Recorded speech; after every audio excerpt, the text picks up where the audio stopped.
How you do? We are underway with this recording. Uh, Welcome back to the channel, everyone. We are back to discuss more playoff basketball. First round is officially concluded as of yesterday. This is being recorded on Monday evening. If you're wondering, it'll probably come out on Tuesday morning. So Knicks Pacers, I know, is tonight. The second game of Timberwolves Nuggets is also tonight. So this is recorded before then, just as a kind of disclaimer. But the first round is completed, so we can finally talk about it in full. I know last time we were on here, we kind of had a lot of the first round series going the distance. You know, we talked about 6 and 7 game series, and we didn't get a whole lot of those. We only got one seven game series that concluded yesterday between Cleveland and Orlando. I think we only got 2 6-game series. No, we got 3. We got 3 6-game series, 2 out east, 1 out west. Yeah. Right? Is that right, Jacob? No, Philly, New York went to 6. Bucks Pacers went 6. And then Clippers Dallas. Yeah, that was one. Okay. So yeah, we're set up for the second round now. We've got the matchup set. But before we do that, we should, break down what we've seen in the first round, because last time we were on here, we gave predictions. We gave predictions for basically the entire playoffs, and already those have kind of been thrown, or even if, teams that we projected to win did win. Maybe we feel a little differently about those teams than where we did even just 2 weeks ago. I know I do. I'm trying to pull mine up, but a feel different about a few teams. Yeah. Yeah. Well, I went back and watched our last episode. Announcement. Vic won the Rookie of the Year, which we knew, but they just announced it. They just announced the Rookie of the Year. Congratulations, Victor Wembanyama, well-deserved Rookie of the Year. I think, everybody kind of saw that one coming. We definitely saw that coming on the last episode. But, let's get right into these first-round series. I guess we can just start in the Eastern Conference. Let's start with probably the most entertaining series out east. I would say definitely the most entertaining series between the 76ers and the New York Knicks.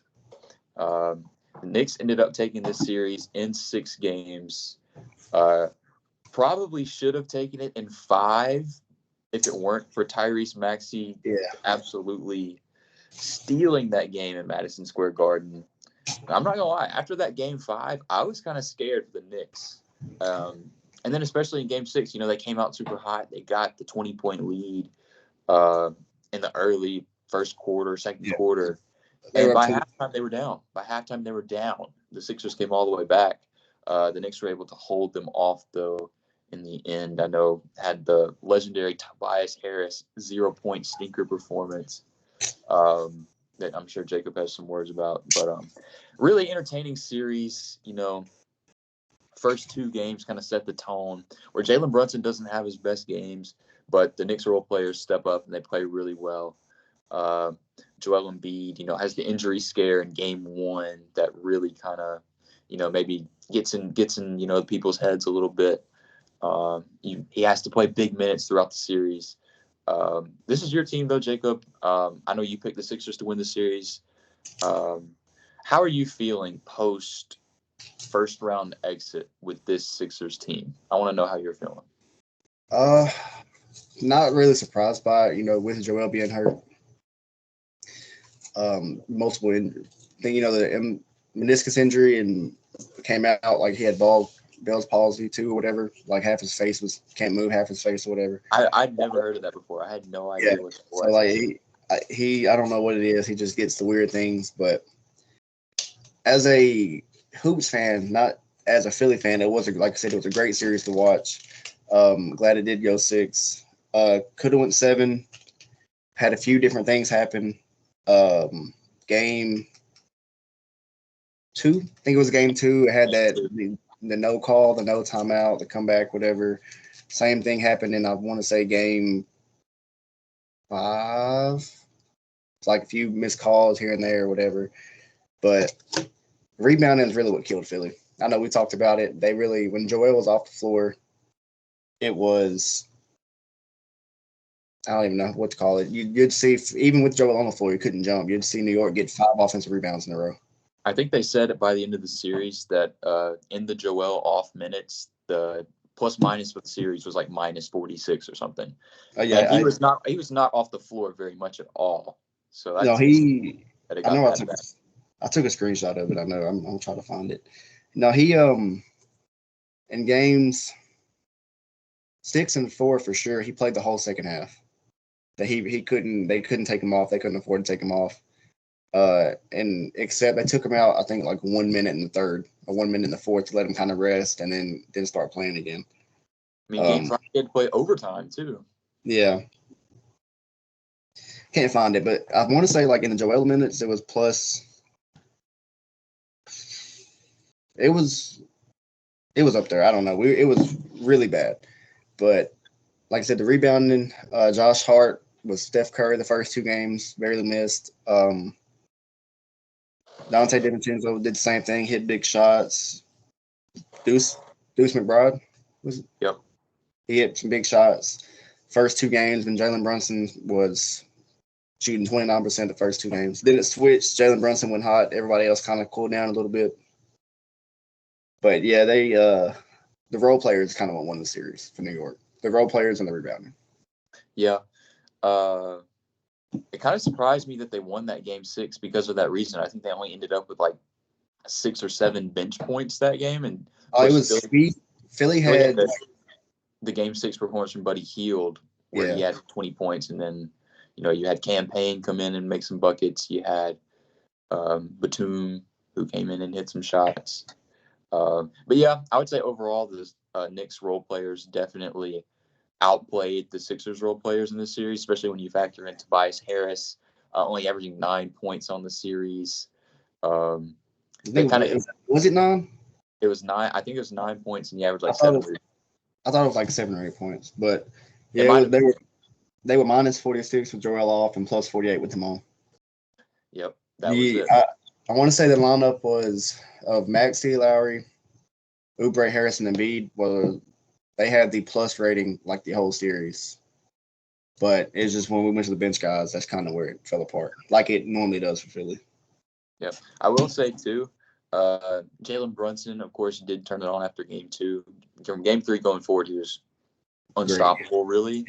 But OG Anunoby, he really took a step forward in that time too. He was probably the X factor the rest of the series. Outside of the Josh Hart game, he was probably the X factor. Yeah, he was getting into it defensively. He was getting on the glass, and he was making a lot of tough shots. I thought that he kind of bailed them out of some possessions where the shot clock was getting low, and he had to make some tough shots. I think we saw that throughout the series.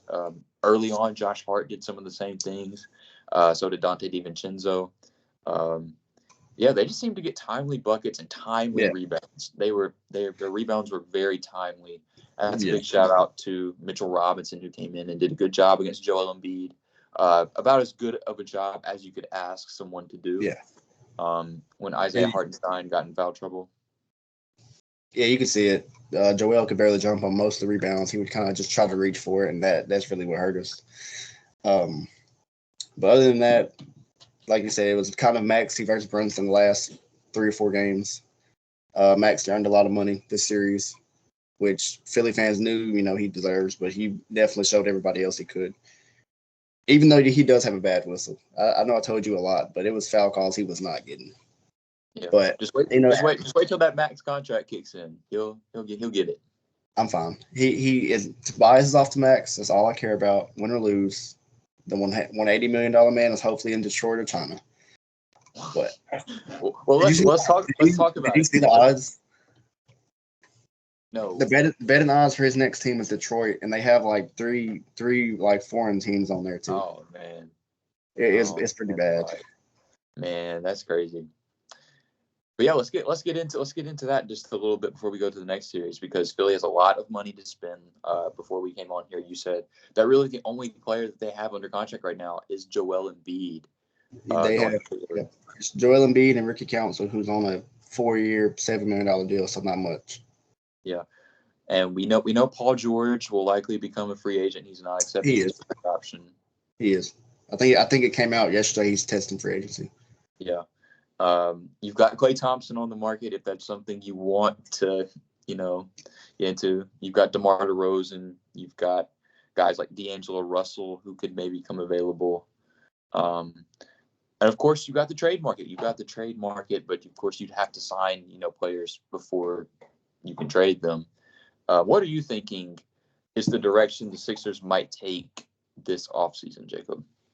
Because it's a pivotal offseason. A lot of people are saying that this will be make or break for the timeline of Joel Embiid,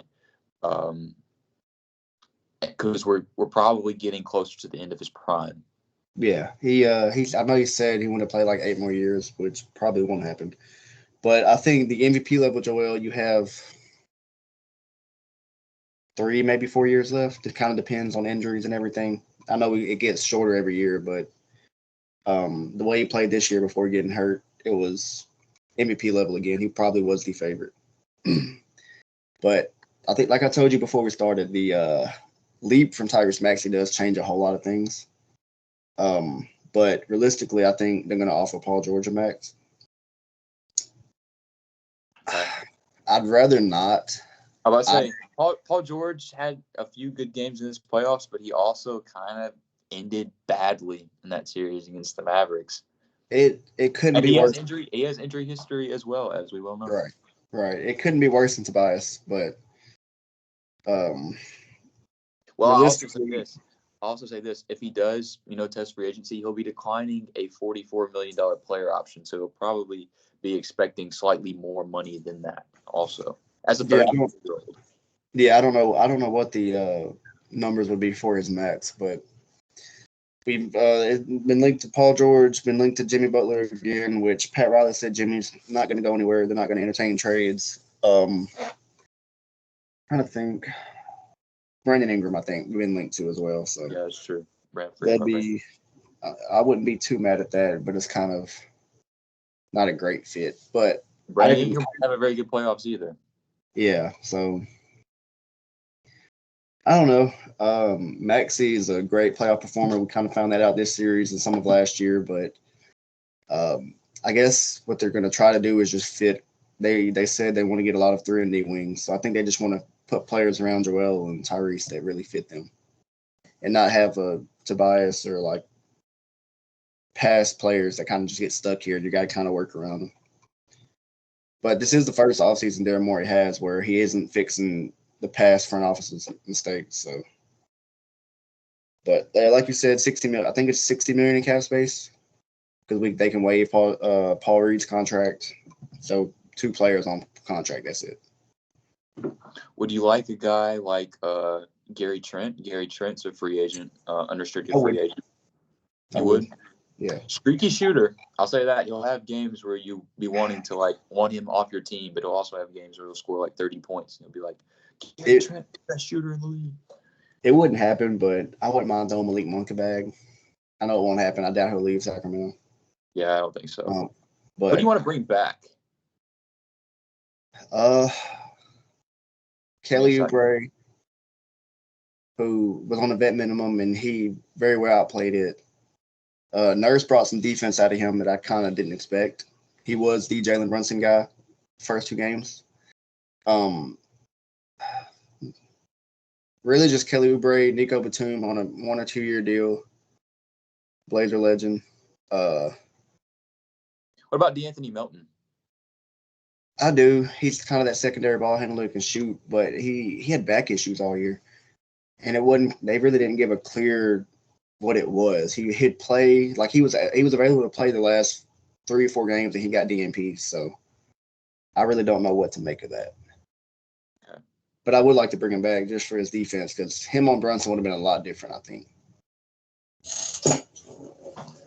But other than that, Go ahead. I do want to bring Andre Drummond back. We do need a backup 5 that won't get out-rebounded that bad and can still protect the rim. Kind of do what Minnesota or New York does, have 2 really good backup bigs or, just a couple big guys you can run together because Joel, he shot really well from 3 during the series. And that he was settling because of his knee, but he shot really well. So I wouldn't mind getting like an Andre Drummond or a player like that to kind of fit with him. Yeah, I wouldn't mind that either. It's safe to say that it will be a very eventful off season for the 76ers. Oh yeah. I expect there to be a lot of upheaval. Um, and yeah, we'll just have to see going forward the team that they can put around Joel and Tyrese Maxey, because I really do think that the next 3 years, that's your timeline. That's what you've got with this rendition of the team. That's what you've got. Yeah, I'll give it about 3 or 4. I think so. Anyways, moving on to the next series, we can get into Bucks Pacers. 6-game series. The Pacers beat the Bucks in 6 games. No Giannis in this series. We kind of expected Giannis to come back maybe at some point. He never did, Yeah. Unfortunately. Then we had the Dame Achilles thing in Game 3 where it starts to bother him. He sits out Game 4 and Game 5. Comes back Game 6. Doesn't look great. But yeah, it was the Pacers. I think their speed. I think the Pacers' speed really gave them the advantage in this series. And obviously, if Giannis is there, you would project the Bucks to win because Giannis changes a lot. I want to give a shout out though. I want to give a shout out to Miles Turner.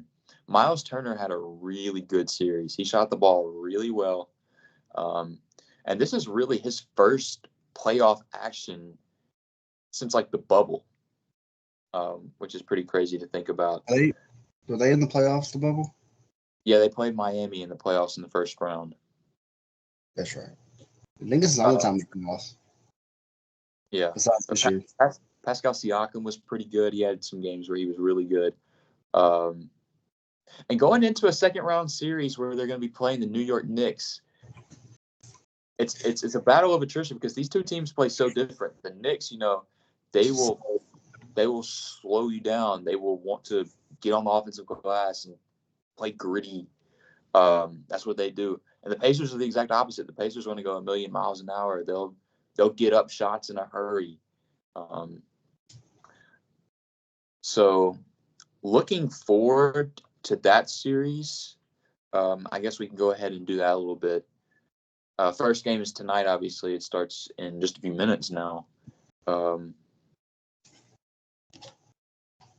Well, maybe we'll save it. We'll go to the Bucks. We can talk a little bit about. We'll talk about the Bucks for a second. Yeah. Do you? What do you think about the Bucks? Because me personally, I never thought that this was the season that they would win the championship. Right. I thought they would be an Eastern Conference Finals team, though. I thought they'd be there against Boston. Obviously, you have the coaching turnover with Adrian Griffin to Doc Rivers midseason. You have some acquisitions that you make at the trade deadline, and obviously the Giannis injury. Biggest headlines. But I would say this season was a disappointment, wouldn't you say? Yeah. Even despite all that. Yeah, despite all that, I would. Because even with Dame and Giannis most of the year, they ended up being the 3 seed. Yeah, they still got the 3 seed. We kind of thought they would be up there with Boston with the 1 seed, but there were injuries, but we kind of thought Griffin would be a little bit better. And then you know how I feel about Doc bringing him in. I really didn't agree with or see. I don't know their cap space for next year, but I'm pretty sure it's in the negative. I don't think it's much at all. Yeah. I think they're in the negative, I want to say. But guys like Bobby Portis stepped up in the series. Brook Lopez had a game or two. The game without Dame, they won. I think that was a blowout win. Yeah, they won by a lot. But just kind of, I don't want to say they have to get younger, but I think they will have like the oldest team next year in the league. Depending on what this year. So they'd have to get a little bit younger. They'll try to develop some young guys. If they do keep Doc as coach, he doesn't play young guys a whole lot. But other than that, I guess, like you said, this wasn't going to be the year. So if they get another year kind of under the belt, it'd be a little bit better. But you got to kind of see how you feel about Dame and Giannis together after this year. Yeah. I by no means do I think they should hit the panic button about anything, because a lot went wrong this year for them, and they still won 49 games and were still the 3 seed in the Eastern Conference despite everything. And if you're a Bucks fan, you can say to yourself, well, if Giannis was there, we beat the Pacers, and we probably have a good chance against the Knicks too. Not saying we win that series, but yeah, you probably feel much better about that series. So by no means do I think the Bucks should panic. Let Dame and Giannis have a real off season together. Of course, Dame didn't get there until late September last year, so he was basically there right at the beginning of training camp. You've got a full summer now. Do you think they'd make any trades, like trade Chris Middleton or Brook Lopez, or just kind of free up money a little bit? I don't see a world where they trade Brook Lopez. I also don't see a world where anybody would want Brook Lopez at this point, since he's 36, 37 years old. Yeah. Chris Middleton, I mean, his name's been thrown out there some. He had a good playoffs, though. He was pretty good in playoffs for them. I don't think so. I think the moves that they make will be based around their role players. Do you want to bring Patrick Beverley back after the way the season ended? Do you want to bring back Jay Crowder? Do you want to bring back Malik Beasley? Yeah. So that's really what it's gonna be. And it looks like they're buying into Doc Rivers as well. So if that's the direction they want to go, just kind of choose it. Kind of choose that direction 100% and go with it. Don't leave any room on the table for there to be, anything like what happened this season where you have the turnover and it happens mid-season. Right. You can't afford to have that again with Dame being 33, 34 years old at this point. And with Giannis already being a little frustrated after the past few seasons ending the way that they did. Yeah. The only reason I mentioned that was kind of because how Phoenix is and how, not a whole lot of money to work with for role players, but yeah, right. We'll get into that later. Yeah. Let's see. What's next? Let's get to Cavs Magic, the 7-game series out east. For it to be a 7-game series, it wasn't as entertaining as you might want a 7-game series to be, because the first 2 games in Cleveland were dominated by Cleveland. The next 2 games in Orlando were dominated by Orlando. You had a really good close game 5, I will say, but Jared Allen, goes out. You don't have him for the rest of the series. Game 6 is dominated by Orlando, even with a 50-point performance from Donovan Mitchell. And then Game 7 yesterday, Orlando gets out to a big lead. The Cavs come back. Donovan Mitchell gives you another 40-point performance. With all that being said, though, this was a 7-game series. It had some competitive moments, but I was not super impressed by either of the teams. And I think that statement alone is more hurtful to the Cavs than the Magic, because this is the Magic's first year. This is the first time they've been there. So you expect some of those things from them. You had Jalen Suggs a little banged up, and Franz, he had a terrible, terrible game yesterday, unfortunately. But he was really good for a few games in the series. But this was their first time. This was the Magic's first time in the playoffs. And you can't say that for the Cavs, who were there last year. So I thought if they lost yesterday, then panic button had to be hit for the Cavs. Yeah. I think it can be a little delayed now, since they had made it to the second round. But even still, I was not impressed by the Cavs. Donovan Mitchell had a good series.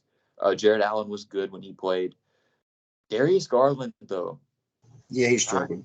Not good. Not good. Evan Mobley had good defensive production, but offensively, not good. For the most part, Karis LeVert, not good. Yeah. Max Strus, not that good. So I know you say you didn't watch a whole lot of this series, though, but do you share some of the same sentiments that I do, Jacob, about the Cavs?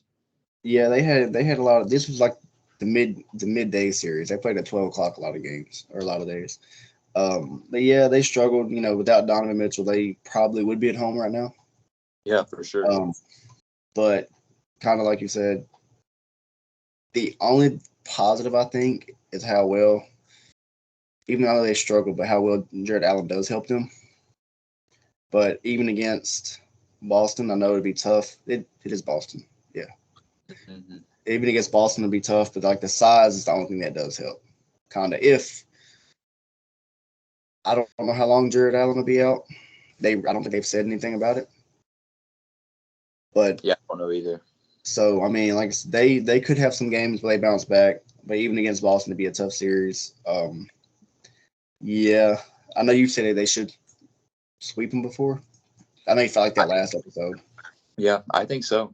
Yeah, I think Cleveland can get one or two, especially if they have a Donovan Mitchell game. It'd be tough. You'd have to get the role players to contribute some. But size wise, I mean, I guess size wise, it does help them having both Allen and Mobley. But like you said, if the panic button's going to get hit regardless, but I think it just got delayed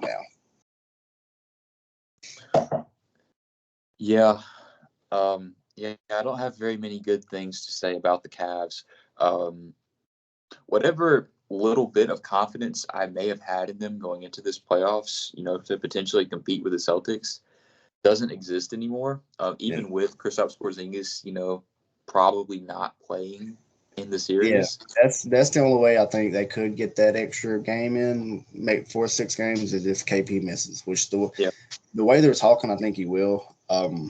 Because did he have the same thing Giannis had, calf strain? I don't know for sure, so I don't want to say. Okay, I know Giannis said after they got eliminated, he still wasn't even at 50%. He was like at 30 and 40. He could barely run. So I don't know how long he'll be out, but like I said, against Cleveland, it might not matter. Yeah, it's a calf injury for Porzingis. So, yeah. For Orlando, though, I think we can say that this was a good season for the Orlando Magic, despite losing, in the first round. They made the playoffs. They have the experience now, and this is a team you only expect to get better going forward. Paolo showed this year that he is an all-star already in this league. He is a good playoff player. Despite some of his shooting struggles in the playoffs, he showed that he can get to the free throw line. And he's their centerpiece. He's their centerpiece, their guy for the future. And I think that's really, nice for the Orlando Magic to know that they have that guy going forward. So brighter days in the future for Orlando. The song will be playing very much within the next few years, and I'll be looking forward to it. They have a lot of cap space, don't they? I think so. If they have the ability to trade for a pretty big time guy this offseason, I've mentioned Anthony Simons. I wouldn't be upset if Anthony Simons ended up there. I've seen Zach LaVine be linked to them. Klay Thompson. Trae Young. I saw Trae Young be linked to them today. So, yeah, I think obviously their biggest, issue that they'll have to address is offense, scoring production, person who can give you consistent scoring production outside of Paolo, because like we said, Franz has his games where he's up and down. Jalen Suggs is kind of hit or miss. He's a streaky shooter. So if you can get that second guy to really, bolster that offense, I think that's how they take the next step forward. Yeah, Anthony Simons would probably be the perfect guy to get. I think so. He's from Orlando anyway. It just works out perfect. I think Markelle is a free agent, so they might let him walk. So that'd be a really good thing to get him. Yeah. Boston, Miami, we don't have to say much about this series. Miami took game 2, but they made 23 threes in that game. Franchise record for threes. I thought Bam Adebayo played well. I thought he had a good series. Tyler Hero had some games in this series where he looked pretty good. Nikola Jovic and Jaime Jaquez, they kind of held their own as well as they could. The Celtics were just better. Celtics were just a better team. And without Jimmy Butler, there wasn't much the Heat could do. I didn't really feel like the Celtics just absolutely dominated this series.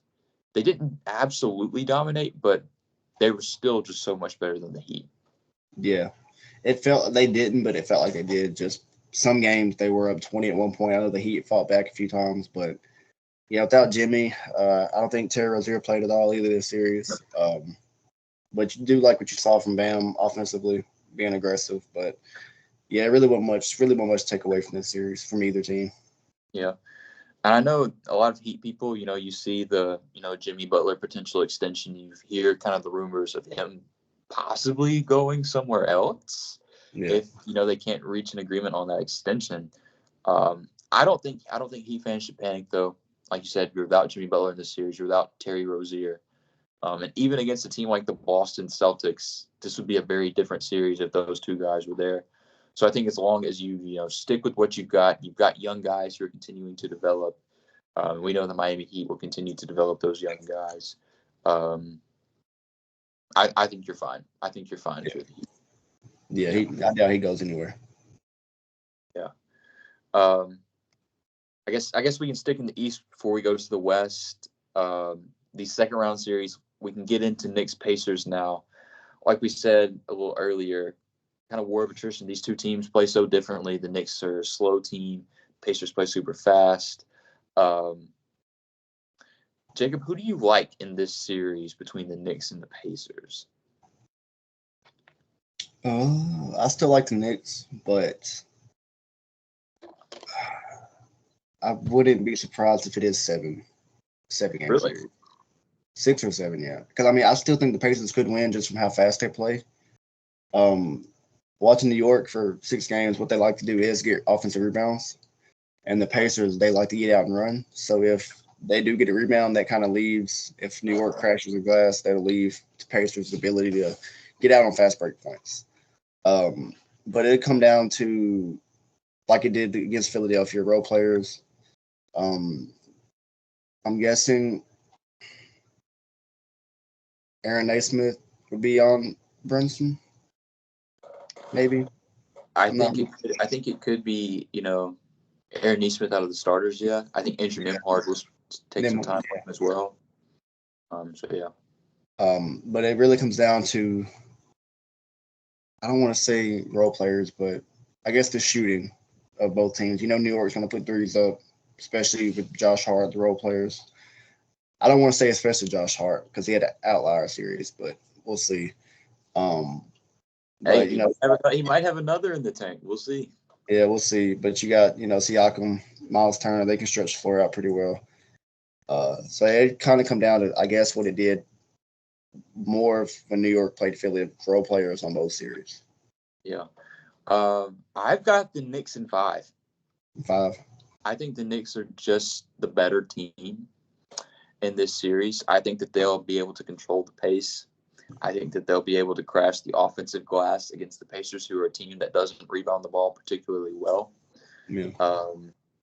I will say, I got Knicks in 6, but I will say that Pacers can probably rebound better than Philly did. I would think so. It wasn't good with us. Joel could not jump. Miles Turner could at least jump. But like you said, do you think they play Mitch and Isaiah at the same time, or they split them like they did in Philly? I don't think they see the floor together. Not against the Pacers. The Pacers play too fast. Okay. Well, either way, the tip outs that Robinson got, it come down. They do have overtopping. New York probably will have to play big just for rebounds. I don't know if they'd want to, but they'll have to. I think this series will be a lot of New York getting to the free throw line. I think the Knicks will get to the free throw line a lot in this series. And we haven't mentioned this yet, I don't think. I think in this series, the Pacers will really miss Bennedict Mathurin. We haven't said his name yet. But him being out, I know that, Naismith and Nembhard have stepped up at this point. But the Knicks are a much different team than the Bucks, where they sit currently. Yeah. Those guys are going to have to really grind for 48 minutes on a game-to-game basis against the Knicks. I think the Pacers will miss Bennedict Mathurin. It is important to note, too, the Knicks will be missing Bojan Bogdanovic for the rest of the playoffs. Yep. So that shortens the Knicks' rotation even further going forward. It's been 7 guys the last, 4 games. Yeah. I just don't think the Pacers have an answer for Jalen Brunson, though. Jalen Brunson in his games against the Pacers this season is averaging 36 points per game. Yeah. The Knicks are out-rebounding the Pacers by a lot in their games that they've played this season. I just think it's a bad matchup. It's a bad matchup for the Pacers. But we'll see. We'll see who can control the pace. I think whoever can control the pace will, have the upper hand in the series. But I've got the Knicks in 5. I think the Knicks do it.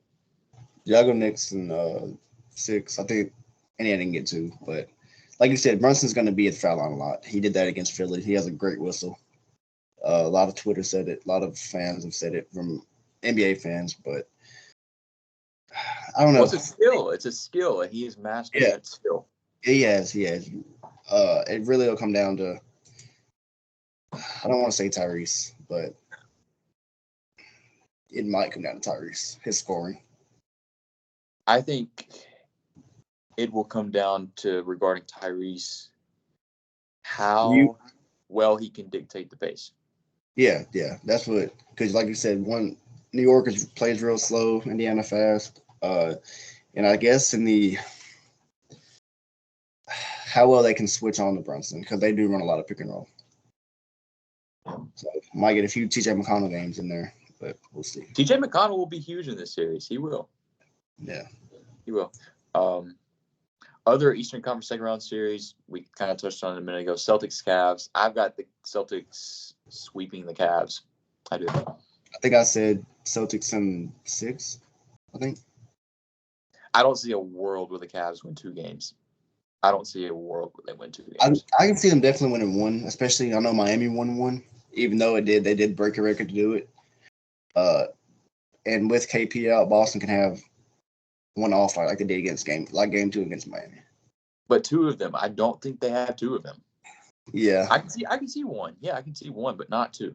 How many points do you think Donovan Mitchell averages this series? Because he had to get 40 in the last 2 games. Yeah, he averaged 29 throughout the entirety of the first round series. I think he averages in between like 27 and 30 again. Yeah, they have. It still won't matter. Yeah, I think they'll get 1, at least 1. I don't think I can see a sweep. I think it's a sweep. I think it's a sweep. That's just me though. Western Conference. Let's talk about the Western Conference, because we had some great Western Conference first round series. Let's go ahead and get the sweeps, the easy ones out of the way. OKC sweeps New Orleans 4-0. This was the series I watched the least. I watched the entirety of Game 1. Game 1 was great. The Pelicans had a real chance to win that game. But then after that, it was just the Thunder dominating, which kind of surprised me. Even against an undermanned team like the Pelicans.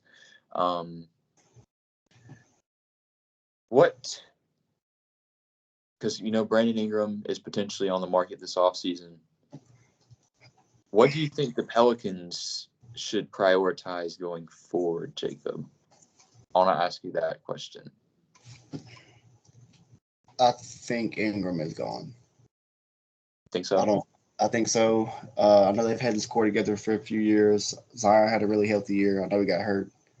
But he had a really healthy year by his standards.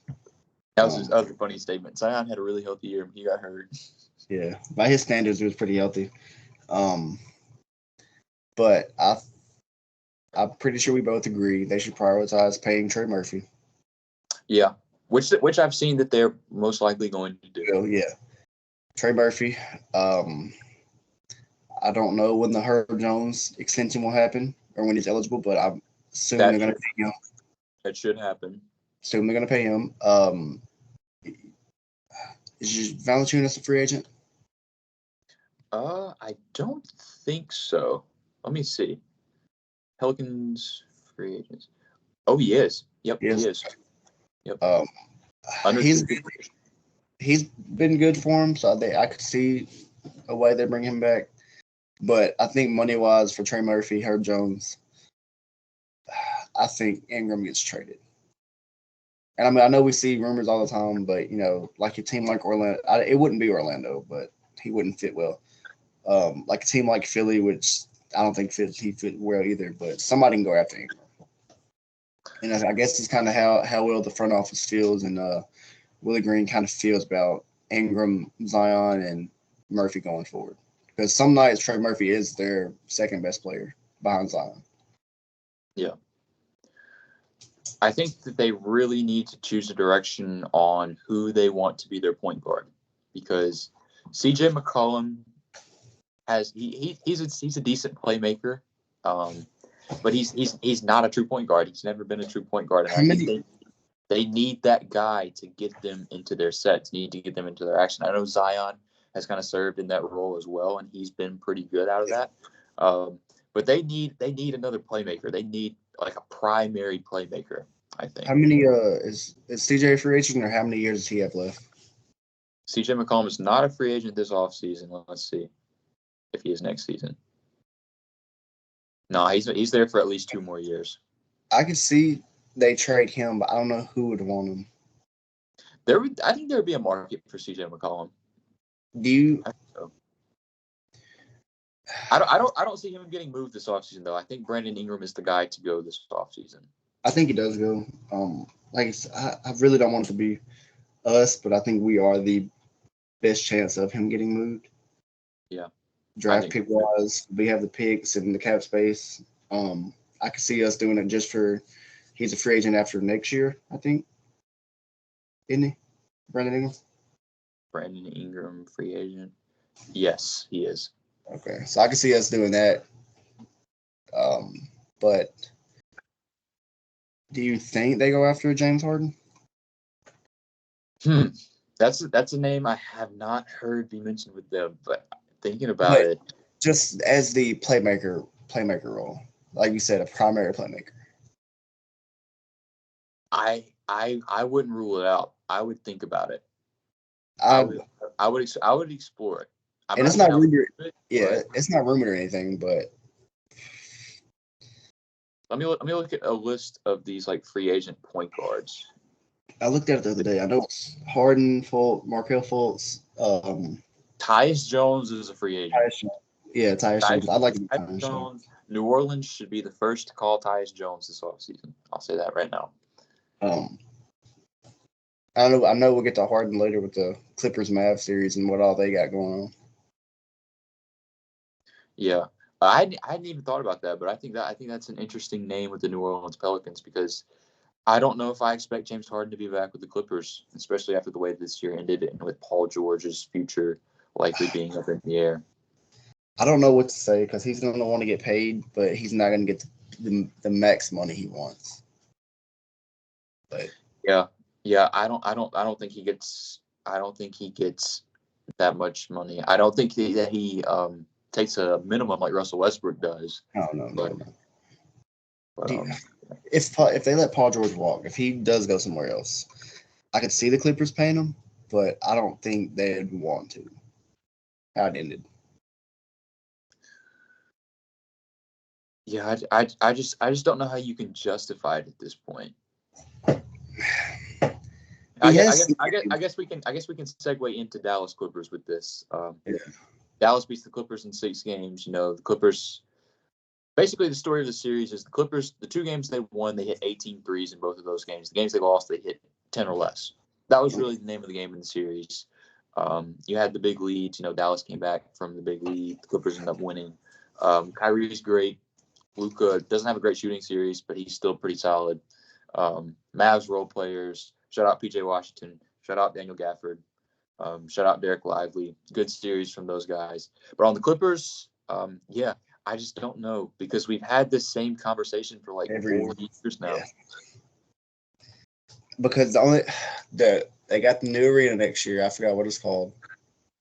The Intuit Dome? Is that what it is? I think so. And then they're gonna have the wall and all this other stuff. And so you want to have like a team to promote that is a contender if you're gonna be doing all that. You want to at least have the big names. That's why I don't know if they offered George and Max. I feel like if they were going to, it had kind of been done and accepted already. Right. And I know we'd be the team to do it. I don't want to, but I don't think anybody else offered PG and Max besides Philly and LA. Unless the Lakers want to try to give him money, but I don't see that happening. No. Don't do that. But if they lose Harden and PG, I don't know. I don't think they can afford to. Not money wise. They just can't. With the state of the team, with where they're at as an organization, they can't afford to. They're talking about re-signing Tyronn Lue, so they're obviously still trying to go in a winning direction. And they trust in him enough as their coach. I do too. I think he's a great coach. But yeah, I just don't know. I just don't know with this team. They don't bring back both Harden and George. They're not going to want to pay that. I don't think Ballmer would want to pay it unless one takes a pay cut, which I don't see happening. Talk about like the oldest teams of the league, like we talk about the Bucks. The Clippers are right there. They're second. Yeah, they're up there. Yeah, and they don't really have any young talent outside of Terrence Mann. Terrence Mann. That's it, maybe. Maybe if you want to count Amir Coffee. I feel like he's been in the league forever. It just feels that been like 3-4 years. It feels like forever, but yeah, like you said, but money wise, the only reason they would do it, they'd probably sacrifice the first few years just to get that for the new arena. But they probably have one of the more confusing kind of off seasons ahead. Yeah, they'll be another team that makes a lot of noise this off season. Whether that be buying or selling. Yeah. And I think for them to be in a buying position, they'll have to sell something first.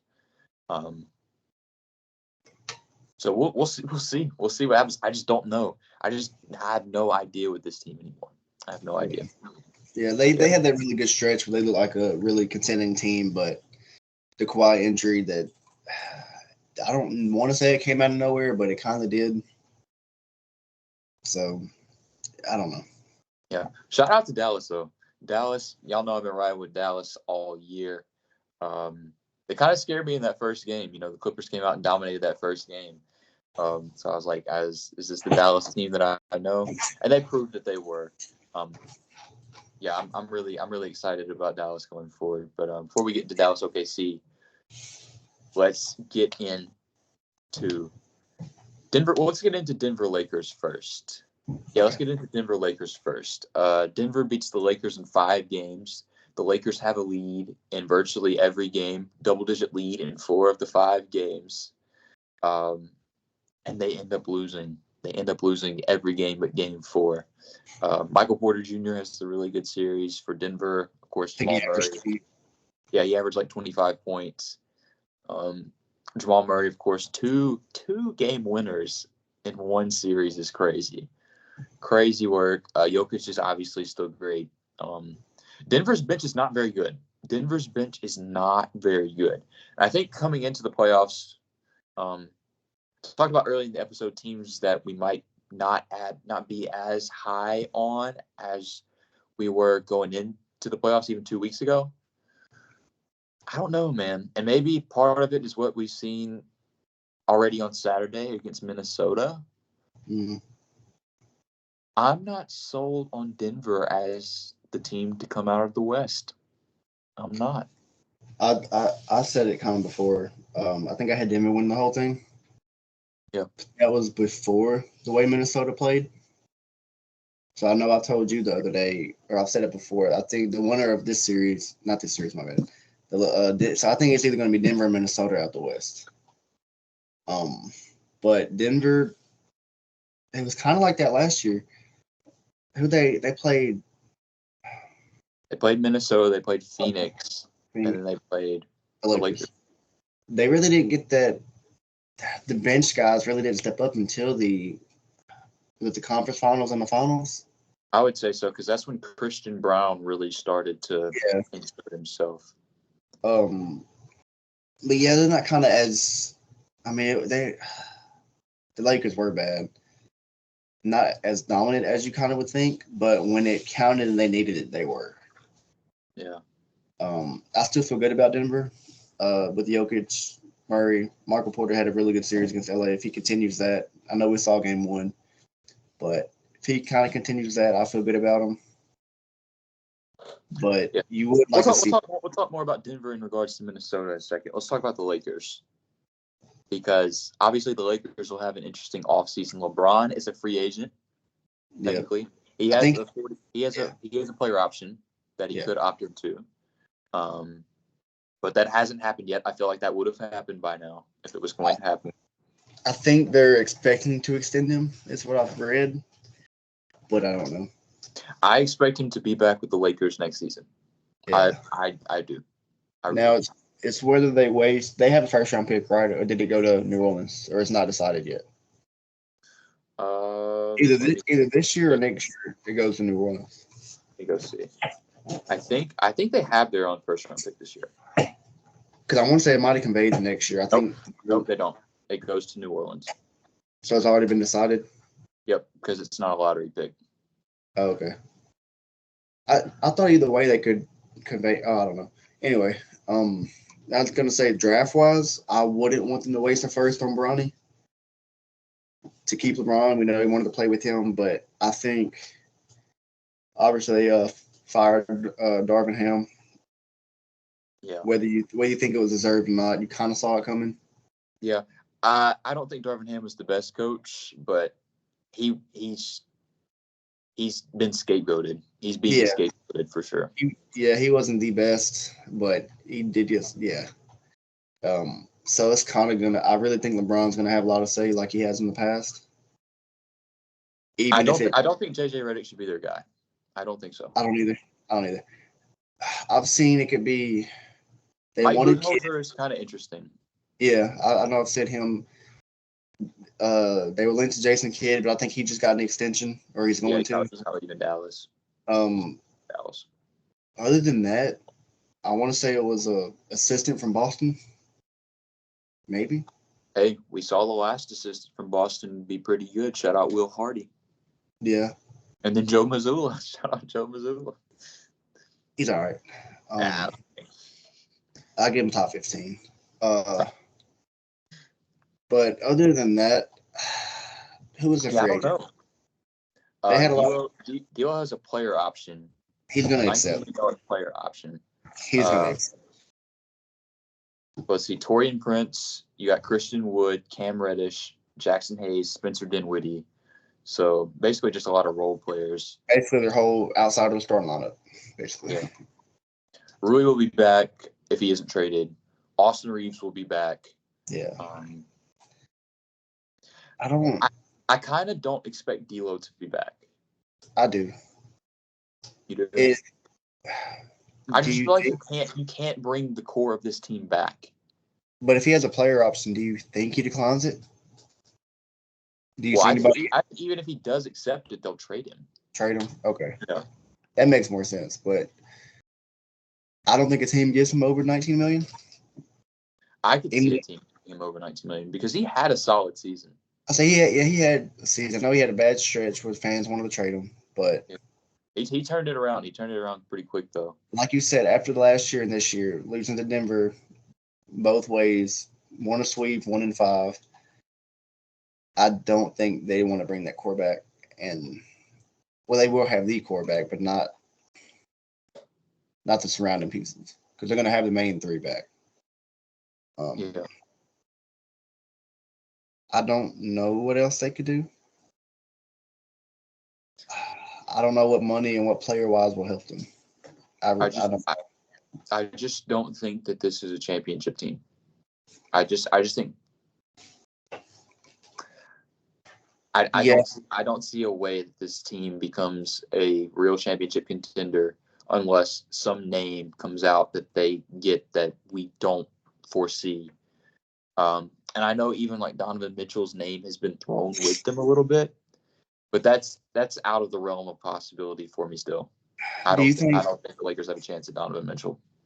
Do you think Austin Reeves kind of has a? I said, does he have another jump? But I don't think he. I don't think so. I think he's. I'm not gonna say he's at his peak, but I don't think he's at that level. I think they've been lucky to get out of him what they've got out of him to this point. Because if you don't remember, like Austin Reeves, whenever he got to the Lakers, he was supposed to be like an end of the bench guy. Yeah. He wasn't even supposed to like get real minutes, and so he was a pleasant surprise whenever he showed that he could actually play. And he's progressed to the point where he's a good solid starter, and he has been a playoff riser at points. Yeah. So I think they've been really lucky to get out of him what they've got out of him up to this point. Yeah. And maybe he has another like playmaking level he can reach, but I don't think we really get past this with Austin Reeves. Yeah, I'm not saying it's going to be like Jordan Poole. He kind of has just a really regress year, but I don't think he can get to that. I know it's different with Poole, but I don't really see him taking that leap for where they can contend with him being the third best player. Me neither. And I don't even think it's about that. It's not. It's everybody else. Everybody else just doesn't do it for me. I mean, you bring in a guy like Gabe Vincent, who has a really good postseason last year. Yeah. And he just doesn't do anything. He doesn't do anything. Spencer Dinwiddie doesn't do anything. Taurean Prince has a couple of games, where he shoots the ball pretty well, but he doesn't do much. I just don't know. They're kind of like the Clippers, where they're a team that, as long as they have this core, they'll be a playoff team. But you can just never really make a case for them to make the finals. Yeah. Even with AD and Bron, it's just we see two can only do so much. All right. It's the same thing with the Sixers. Tyrese Maxey and Joel can only do so much. Yeah, so I think looking at a team like Denver where you have the two top guys, and then great depth around them. But even this year, or even like Minnesota I know Minnesota's kind of different because they drafted a lot of those guys, but I don't see a path for them to be contenders. Like, unless I know Trae Young's been linked to him, I doubt that happens. I don't think so either. That would take up basically everybody. It'd be like Phoenix. They just have kind of three guys and a lot of minimum guys. But yeah, and I know they're not going to be the first team to trade LeBron. I know they're not going to trade AD. So, and I doubt they wouldn't even let LeBron walk. So I kind of stuck. Yeah, I'm setting my phone up real quick. Okay. Yeah. I don't know the direction. I don't know the direction besides just letting either the rest of LeBron's career play out, or I don't know. I'd say trade AD, but LeBron's at the age where you're not going to do that. You're not going to trade. I don't think any return that you get from AD is better than what AD gets you, because he had a really good year. He was good. Anthony Davis was good this year. Yeah. So I think. I think they've kind of maxed out what they can do. Last year was probably the best chance because Reeves got hot, Rui got hot. It's just they ran into Denver. Yeah, that's what it was. And even then, even in the finals, if they even made it to the finals, you don't know. So I think last year was their best chance because they were in the conference finals. Yeah. And go ahead. No, I was going to the next team. Oh, okay. I was gonna say with teams like Dallas, OKC, Minnesota, Denver, it's gonna get even harder for them to compete next year. Right. All right, but yeah, that's it with Lakers. Yeah. Yeah. Moving on to this next team, because they're kind of in the same boat. Going into this series, we disagreed on who we thought would be the winner of this series between Minnesota and Phoenix. I don't have my Andrews in here. I'd have it on. Yeah. This series was just domination. This series was domination for 4 games.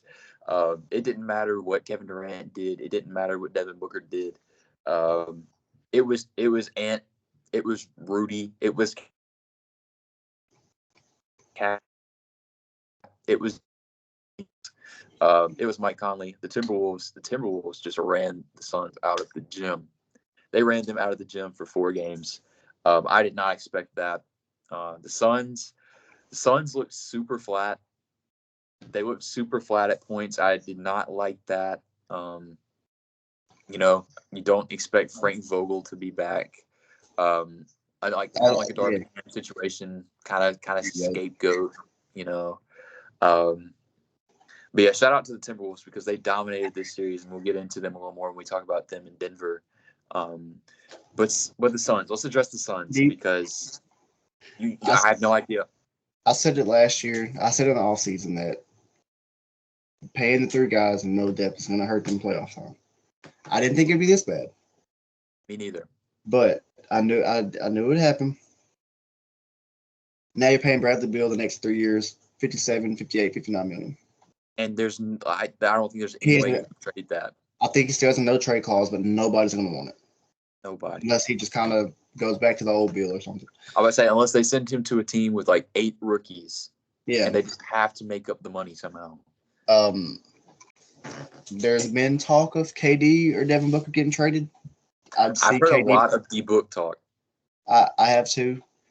I've seen him to New York, which I don't think they would do. I don't think it's worth it. You know where I've heard him too? Where? Miami. Miami. I don't know what Miami would trade though. I think KD probably picks some young guys, but I think KD's more likely to get traded because of the age. Yeah. But package wise, you could get more for the Devin Booker. I'm about to say I don't see how any trade that you can do for one of those two guys makes you better though. I don't think it will. I think how old is Devin Booker? 27? 8. He's obviously, whether he's at his prime or, early part of his prime, whatever, you still can build around him. Yeah. But that's why the KD trade can come in because, say, I've seen him to Miami for Jovic, Hero, picks. I doubt they do that. But there's teams that will give up some young talent and picks just to get KD or Devin Booker. Yeah. But I just don't see how that makes the Suns better. I don't think it does. I think it just I don't think it makes them better, but I think it'll give the fans. It feels like a necessary move, though. It feels like the only thing you can do. That's what I think it gives fans more hope, and I don't know how well the new just future hope, I guess, just for the picks, the young guys, but because you're not getting off the bill. Man, I don't know if you can sell that to a fan base who, for the entirety of the 2010s, was like the worst team in the NBA. Yeah, I don't think you can, but they just took new ownership. They just took new ownership, and they've instated that they're going to be aggressive. They're an aggressive ownership group. They go out and they get guys. They get Kevin Durant. They get Bradley Beals. They're not. They can't be aggressive though, paying the money to those 3 guys. That's the thing. Who you gonna convince? I just don't know. Are you gonna convince Malik Monk to take $5 million? I mean, there's not really much you can do. So, cap space wise, they're gonna have to trade one of the 3, which, like you said, Bill, more than likely not going anywhere. Nobody's gonna want that contract. Even if he did have some good games or some good stints, they're not gonna want to pay him close to $60 million a year. So I think the only way, and it makes sense to trade one of Booker or KD, but like you said, what does it actually do for them? Kind of, I guess, get more money. It might get more money for free agency. That's about it. So they're kind of like the LA teams. They're kind of just stuck right now. That whole division is kind of stuck. Yeah. So look, I'm glad it's not my problem. That's all I'll say. Yeah. Too bad for Phoenix fans. Yeah. Basically, all of their role players are either unrestricted free agents or they have a player option. Yeah. So we'll see who ends up coming back. Eric Gordon, Kogi, have Drew Eubanks all have player options, but outside of that, the only players on the roster are the big 3 and Nurk. If they want to win, they got to trade Nurk. Nobody's going to want him, but they need to cut him. He's like what 3 and 17, 3 and 18 in the playoffs. They need to cut him. Look, they tried to scapegoat DeAndre Ayton, and maybe there was internal problems there, but I said before the season that Nurk is not an upgrade from DeAndre Ayton. He's not. Did Monty get fired before Ayton, or was it Ayton then Monty? Monty went before Ayton. Yeah. If that was the case, you could have. I'm sure we talked about that. You could have just kept Ayton one more year. Ayton would have been better with this team than Nurkic was. Yeah. I think. I don't know. I don't know what they can do. I'm glad to have Ayton and PDX. I'll say that. I feel like every offseason we say it's going to be an interesting one, but I think this year it really is going to see trades or moves or something. Yeah. Because you think about these 3 teams, you think about the Warriors. They're older teams who are trying to win, who are trying to get the last. Towards the end of their window or what they believe is their window. So they got to do something.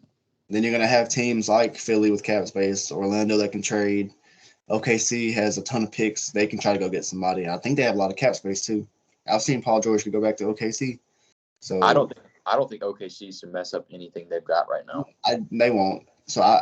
But the only thing is they can, but you can't just keep drafting guys and kind of just forcing them to the end of the bench. I know, but I think they should be patient. I don't think Paul George is the guy for them. No. I think there will be a guy that comes available that will be the guy for them. I don't think it's Paul George though. What about Devin Booker? Devin Booker. I'm gonna say no, just because I think that guy is a big. I think it's a power forward or center. To pair with Chet. Yeah.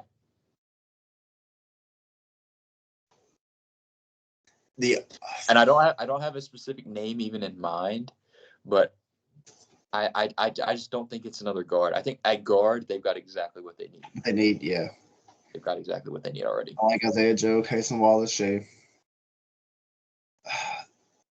The only big I can see them going to get. Hey, we've said his name. Don't let the Bucks have another bad year. Don't let the Bucks have another bad year. Giannis is on his way to OKC. They could send like 10 picks to trade up this year and still have plenty of picks left over. But the one name I can see happening, we've talked about him, Karl-Anthony Towns.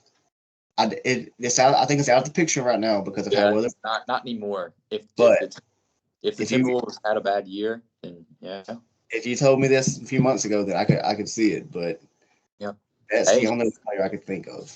Hey, they can go get you mentioned Lauri Markkanen earlier. Yeah, Lauri Markkanen. They give up picks in one player or a couple players, really. Yeah, but OKC's doing too good right now anyway. I guess we can get into OKC Dallas because I'm really excited for that series. It starts tomorrow night. Obviously, I said I had Dallas. I predicted this series. I had Dallas winning pretty convincingly. OKC dominated the Pelicans though in round one. They looked pretty good. They looked really good, even for as young as they are. I think I'm still gonna go with Dallas though. I'm gonna stick with what I said. I think Dallas's role players continue to play well. I think their bigs continue to play really well. I think that they'll be able to get some work done against Chet on the offensive glass. Matchups are going to be interesting this series because I think we'll see a lot of time of J-Dub on Luka. Yeah. I think we'll see the blitzes. Yeah. But I think Dort gets Kyrie.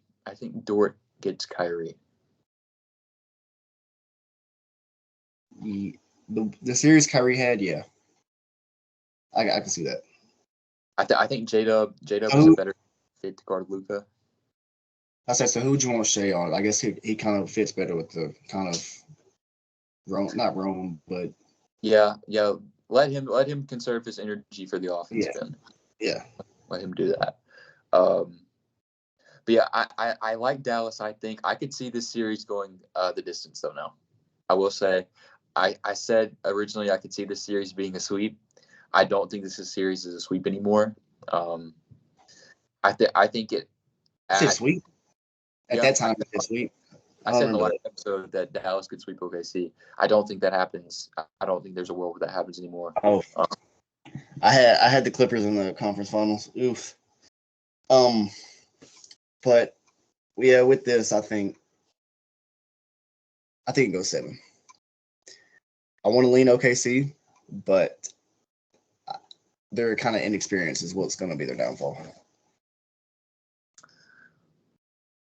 You see, but I think either way it goes 7. I want to lean OKC because I've been a big fan of OKC this year, but I don't know. Yeah, I'm going with Dallas in 6. 6, okay. I can see it, especially if Luka does play a lot better than he did last series, more efficient. But the way OKC is playing, the way they look, I think they can force 7, win or lose. But I think they can too. I think they can too. Probably the best series, though. The best series, the most anticipated series so far, Minnesota versus Denver. We saw game 1 on Saturday. Minnesota go into Denver and take game 1. Minnesota is 5-0 in the playoffs, undefeated. They talk about teams that your opinion has changed on. The Minnesota Timberwolves look like frontrunners in the Western Conference right now. They really do. I had Denver beating them this round. I don't know if it's too early to take it back or not. You can. That's what we're here to do. But the way Anthony Edwards is playing, Naz Reid, all you got to say. Naz Reid. I think I'm changing my pick to Minnesota. I don't blame you. They have the bigs to throw at Jokic, which they did last year, and I know they struggled. But Jaden McDaniels is healthy this year. He is. Nickeil Alexander-Walker, I'm going to buy you a jersey. I'll wear it. I'll rock it. I'm going to buy you a jersey. He had a great first round. Best corner shooter in the league. Apparently. Rudy's been really good. You see what he did last game.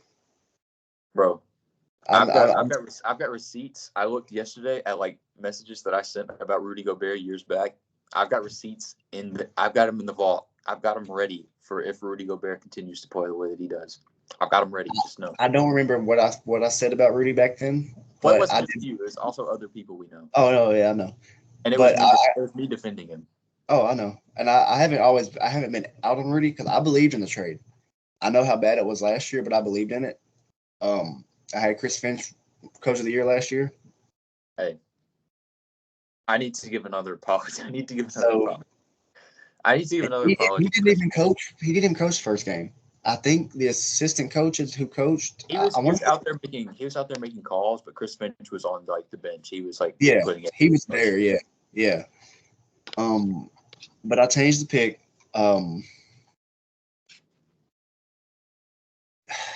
I said it a few days ago. The winner of this series, I think, is going to win the whole thing.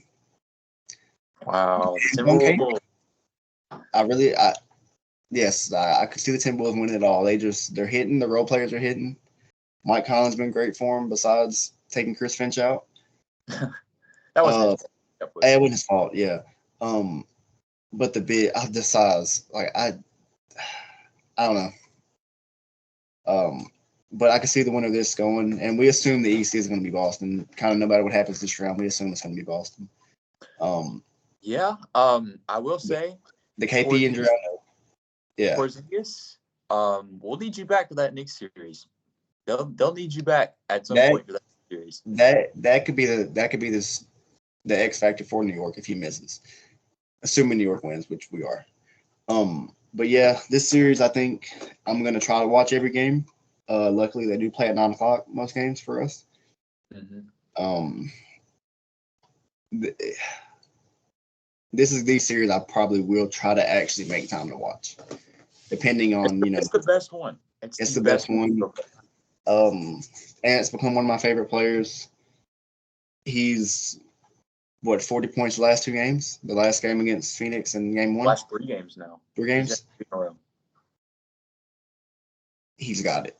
He's just got the mindset, the mentality. He doesn't care who you are. He's going at you. Yeah. Whenever we do our position rankings, I'll go ahead and say right now, Anthony Edwards will be number 1 shooting guard for me. He will be. Me too. I got called crazy this past summer, but yes, he's going to be. He was your number 2. Yeah, he still had him book. Yeah, I had my D-book. But you had him at what, 4? I had him at 4. I had him below Donovan Mitchell and Jaylen Brown. Yeah, so I saw the vision. I saw the vision with that. You did. You did. I'm good at shooting guards, seeing the vision with young guards, but other than that, okay, guard whisperer. Hey, Isaiah Joe. But no, this series is going to be the best series this round, either conference. I know you like Dallas, but I think as a fan, this is going to be the best series. As much as I like Dallas, I do think the winner of this series would be Dallas. I do. Yeah. But I'm still going to stick with my original pick. I'm going to go Denver, but I think it goes 7 games now. I think the series goes the distance now.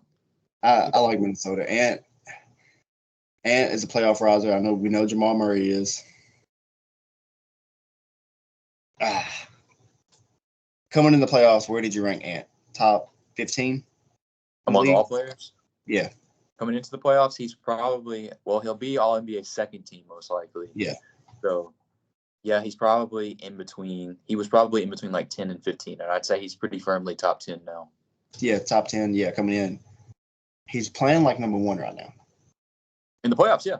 He's playing like the best player in the world. Yeah, him and Jalen Brunson are like neck and neck right now. Yeah, best playoff performer. Yeah. I'm going Minnesota. I don't blame you. I told you if Minnesota won, I'm going on eBay and I'm buying a Naj retail.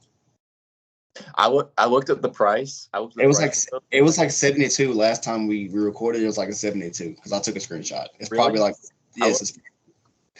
I looked last night. The cheapest one I found was $275. Yes. I was gonna say it's probably gonna be like 200 now. It was 70 last game, but he had that putback dunk last game. He had 10 straight points in the fourth quarter. I wanted that Naj retail, but yeah, I don't know. I'm gonna go Minnesota. Ant just is on a heater right now, and I don't know if he's gonna slow down. Yeah, I will say tonight feels like a must-win game for Denver. Denver has to win this game tonight.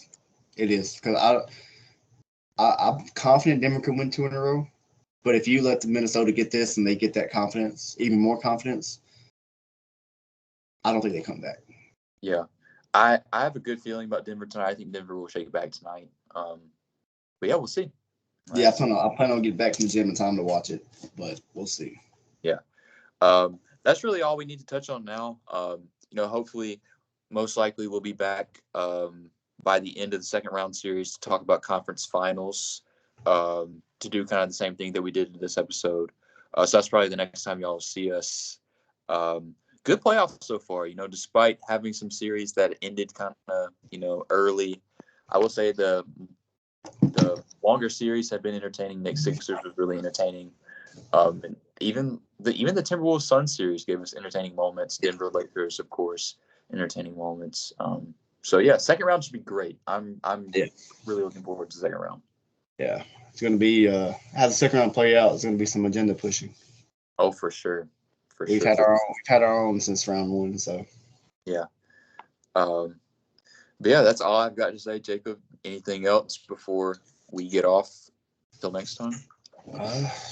That's it. That's it. We'll see y'all before conference finals, most likely. Peace out.